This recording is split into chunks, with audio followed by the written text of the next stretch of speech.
think I was a good father to liberty and faith. Yes, I mean, I tried to be. Oi, eu sou o Chamal e sejam todos bem-vindos ao meu canal. Se você é uma pessoa que é nova por aqui, eu te convido a ver meu vídeo completo. E se você gostar dele, eu só peço que deixe um like e se inscreva aí, porque vai ajudar muito. E se você quiser também, me siga nas minhas redes sociais, que são essas que aparecem aqui na tela, porque lá eu sempre aviso quando tem vídeos novos. Então mesmo quando o YouTube não notifica, eu aviso lá e você pode ver aqui sempre consumindo um conteúdo de qualidade. E se você quiser apoiar o canal, todos os detalhes vão estar na descrição do vídeo e num comentário fixado. Então, dados esses recados, vamos pro caso.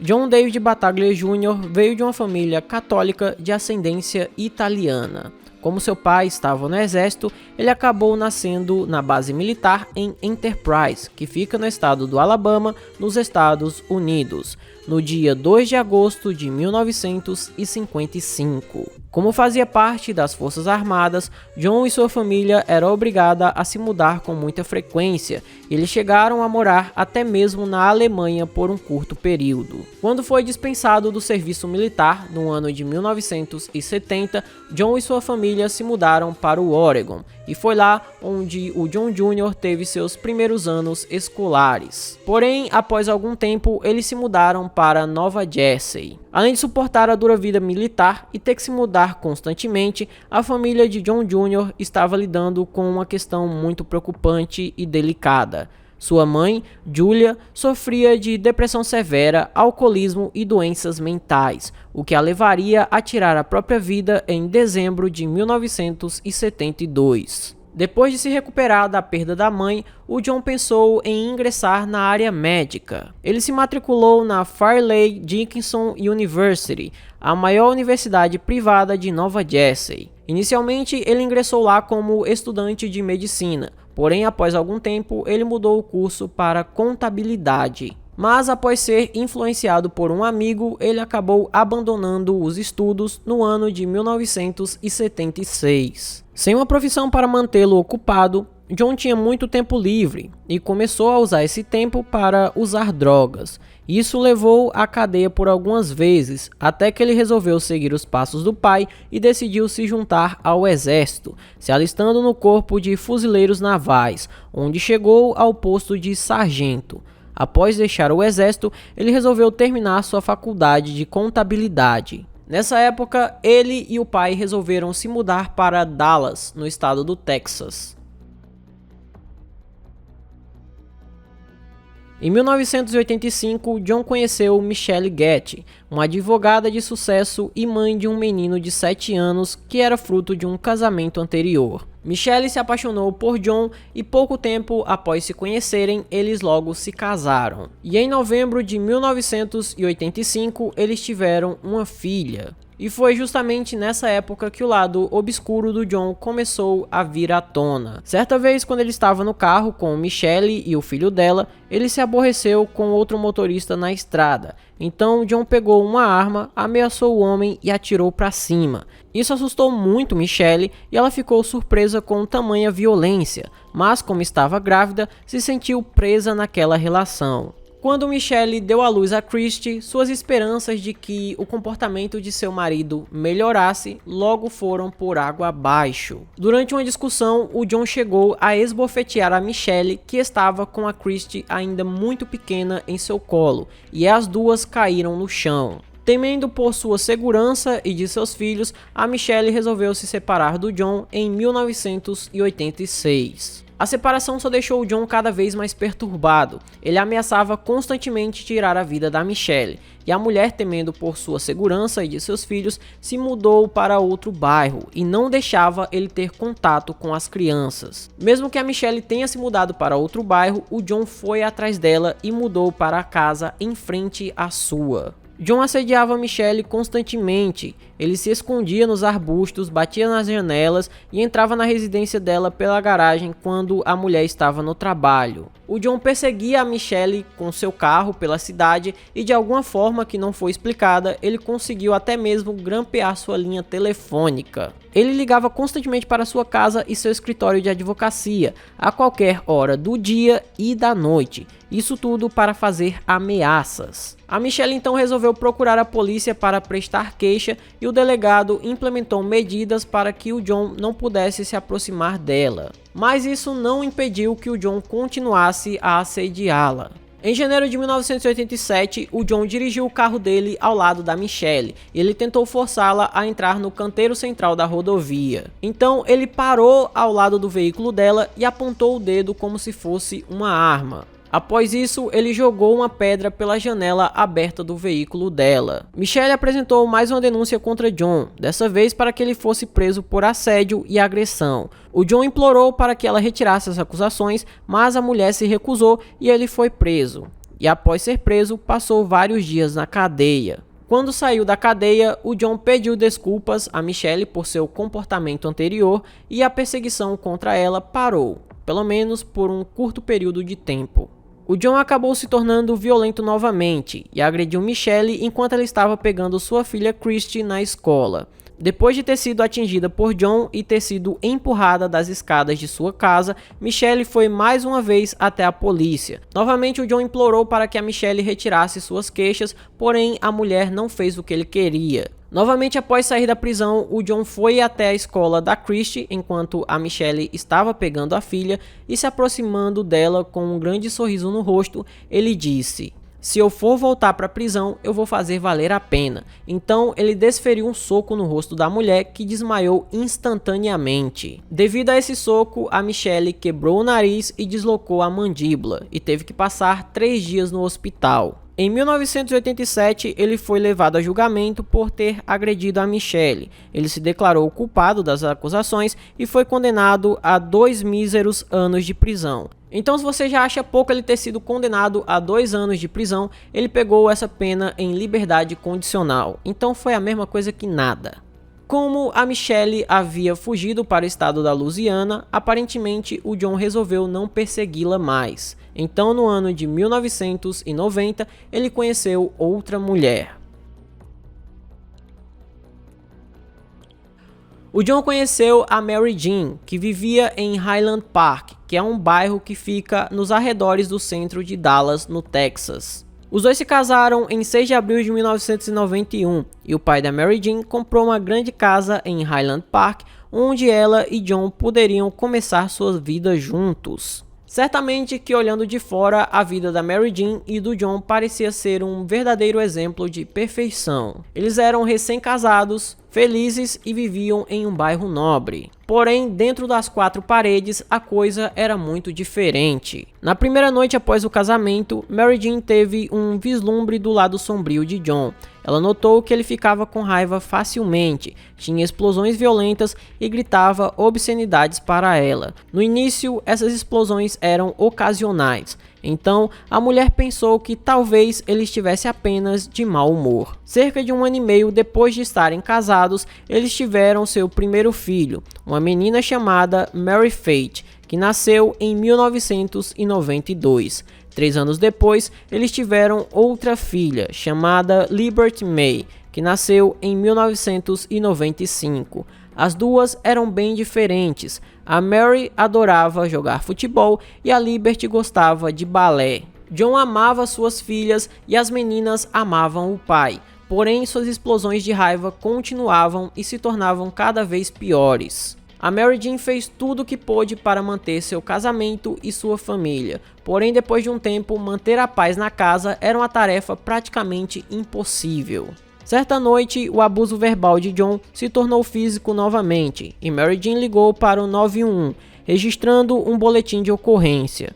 O John acabou recebendo uma ordem de restrição e, embora ele pudesse ver as filhas, ele não podia mais voltar para a casa delas. Em janeiro de 1999, a Mary Jean acabou pedindo o divórcio, pois ela tinha medo de que o John fizesse alguma coisa contra ela ou contra suas filhas. De acordo com as condições do divórcio, foi emitida uma ordem de proteção acordada, que impedia John de perseguir, ameaçar e assediar suas filhas ou Mary Jean. e ele foi proibido de possuir uma arma de fogo. No Natal de 1999, antes que o acordo do divórcio fosse formalmente oficializado, o John disse para Mary Jean que queria levar suas filhas até a igreja. A Mary Jean concordou que ele fosse até a casa dela para buscar as filhas, e quando ele chegou lá, o homem estava acompanhado de sua primeira filha, a Christy, que a essa altura já tinha 13 anos de idade. John e Mary Jean começaram a discutir na frente das crianças, e depois de um tempo ele começou a agredi-la, e ele batia com tanta força que chegou até mesmo a arrancar algumas mechas de seu cabelo. Enquanto ele agredia a Mary, as crianças assistiam aquela cena em completo desespero e pediam para que ele parasse de fazer aquilo. Atendendo ao pedido das meninas, ele simplesmente se virou e foi embora. E após se recuperar daquela agressão, a Mary Jean ligou para a emergência e denunciou o John.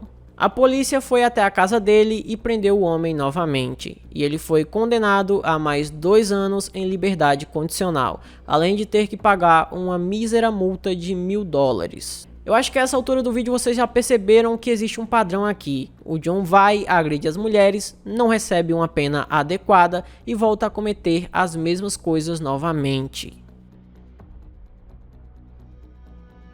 O divórcio entre John e Mary Jean só foi formalmente oficializado no ano 2000, e mesmo que a mulher não quisesse mais ver ele nem pintado de ouro, eles ainda tinham as filhas juntos, e as meninas amavam o pai, e o John nunca tinha feito nada violento contra as meninas. Mesmo que a Mary Jean ainda tivesse essa boa vontade de falar com o John por causa das filhas, o homem fazia de tudo para tornar a vida dela um inferno.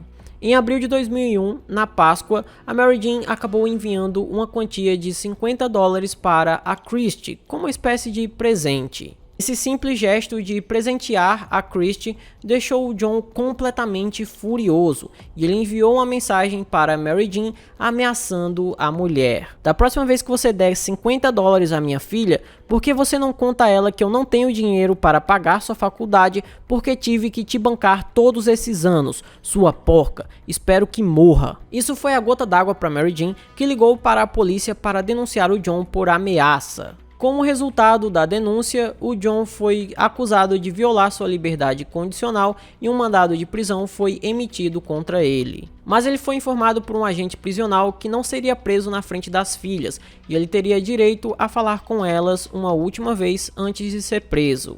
Por volta do meio-dia daquele dia em que o John recebeu o aviso de que ele seria preso, ele ligou para Mary Jean e deixou uma mensagem de voz estranha para ela, dizendo que ela deveria perder os filhos. Na noite daquele dia, ele iria sair com as filhas para jantar, mas antes de sair com elas, ele ligou para as meninas e disse que não estava com muita vontade de jantar, pois ele logo seria preso e ficaria sem vê-las por mais de 1 ano. Quando ele disse isso, as meninas ficaram tão desesperadas que a Liberty se escondeu embaixo da cama e disse para a mãe que não queria sair para jantar com o pai. A Mary Jean então disse para as filhas que tudo ficaria bem. Ela conseguiu colocar as filhas no carro e as levou até um shopping center que ficava ali em Highland Park. O John então as encontrou e tudo parecia muito normal. Depois que a Mary viu as filhas entrar no carro do John, ela foi para a casa de uma amiga chamada Melissa Loader. O John levaria as meninas para a casa da Melissa após eles jantarem, mas ele não tinha nenhuma intenção de jantar. Ao contrário disso, ele levou as meninas para seu apartamento no centro de Dallas. Assim que chegaram no apartamento do John, ele pediu para sua filha Faith, de 9 anos, ligar para a mãe, porém a Mary não atendeu. Então a menina deixou uma mensagem de voz pedindo que a mãe ligasse em seguida. Assim que ela ouvisse o recado, era para ligar. O John então ligou para sua ex-sogra, a Doris, e disse que precisava falar com a filha dela para fazer uma pergunta. A Mary Jean estava entrando na garagem da amiga quando ela recebeu uma ligação da mãe, e foi aí que ela percebeu que tinha 2 mensagens de sua filha Faith, e a menina dizia que tinha uma pergunta, então era para a mãe ligar para ela. Era por volta das 7h30 da noite quando a Mary entrou na casa da Melissa, e assim que ela entrou na casa da amiga, ela discou o número do John, e o homem atendeu rapidamente o telefone. Após atender, ele colocou no viva voz e pediu para que a filha Faith fizesse uma pergunta à sua mãe. Então, a garota perguntou o seguinte: "Mamãe, por que você quer que o papai vá para a cadeia?" A Mary Jean ficou atordoada com aquela pergunta e automaticamente ela começou a implorar para o John para que ele não fizesse nada com as filhas, mas ao mesmo tempo que ela começou a implorar, ela começou a ouvir as filhas gritando para que o John parasse, pois o homem havia sacado uma pistola e ele disparou 7 vezes contra as filhas. Após tirar a vida das 2 filhas, enquanto a Mary Jean ouvia tudo, o John simplesmente gritou no telefone: "Feliz Natal!" A Mary Jean ficou completamente maluca com aquilo que tinha acontecido e simplesmente entrou no carro e foi embora para o prédio do John, e no meio do caminho ela ligou para a emergência. O John havia descarregado o revólver calibre 45 em suas filhas. Como eu disse, ao todo ele havia disparado 7 tiros, e mais tarde naquela mesma noite ele deixou uma mensagem no correio de voz da Mary Jean que era endereçada às meninas e dizia o seguinte: "Boa noite, meus bebês. Espero que vocês estejam descansando em um lugar diferente. Eu queria que vocês não tivessem nada a ver com sua mãe.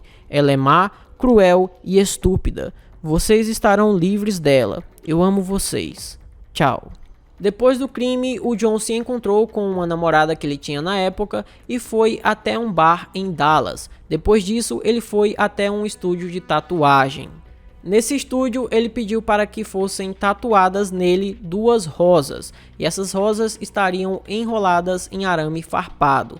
Uma seria vermelha e a outra amarela. E aquilo era uma forma muito macabra de homenagear suas filhas, que ele havia tirado a vida naquela mesma noite. 2 policiais foram até a casa do John, mas o homem já não estava mais em casa. Porém, ele foi encontrado algumas horas depois do crime, e quando os policiais chegaram até ele, ele entrou em uma luta corporal com um dos policiais, mas acabou sendo preso. Após ser levado até a delegacia, ele confessou o crime, e na casa do John foram encontradas 17 armas, sendo que ele não podia mais ter nenhuma arma em sua posse. Após ser levado a julgamento, o John foi condenado à pena de morte em 1º de maio de 2002. E ele foi executado em 1º de fevereiro de 2018, aos 62 anos de idade. Yeah, the night that I was arrested, I had the roses. Do they have any significance? Yeah, I love roses.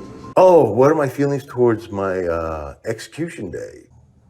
That's the way to get out of here. Então, esse foi o vídeo de hoje, espero imensamente que vocês tenham gostado da forma como narro os casos e nunca do que essas pessoas fazem. O roteiro de hoje foi enviado para mim pelo Daniel do canal Paralelo Metafórico, então o link do canal dele vai estar na descrição, e se vocês quiserem, dê uma passada lá porque vai valer muito a pena. Se você gostou do vídeo, deixa um like, se inscreve aí no canal, manda para os amigos, me siga nas minhas redes sociais. Por hoje é só, até a próxima e tchau!